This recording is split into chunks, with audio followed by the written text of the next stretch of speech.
আসসালামু আলাইকুম রহমতুল্লাহ বারকাতু সুদীয় দর্শকবিন্দু।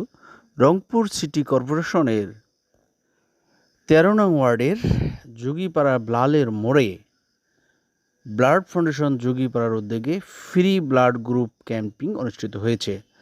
উক্ত ব্লাড গ্রুপ ক্যাম্পেইনে অংশগ্রহণকারীরা ফ্রিতে তাদের গ্রুপ নির্ণয় করেছে। ব্লাড ফাউন্ডেশন যোগীপাড়া প্রতিষ্ঠা লগন থেকে আর্তপীড়িত দুস্থ মানুষের ফ্রিতে ব্লাড সরবরাহ করে আছে।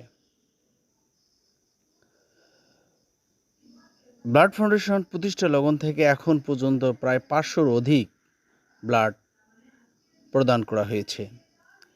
এখানে যারা যুক্ত আছেন ম্যাক্সিমাম ছাত্র, উদ্যোক্তা, চাকরিজীবী, কর্মজীবী, শ্রমজীবী, তাদের সমন্বয়ে মূলত এই টিমটি। অত্যন্ত সুদক্ষতার সাথে তারা এই কার্যক্রমটি পরিচালনা করে থাকে। আসুন তাদের পাশে দাঁড়িয়ে সহযোগিতার হাত বাড়িয়ে দিই। আসসালামু আলাইকুম।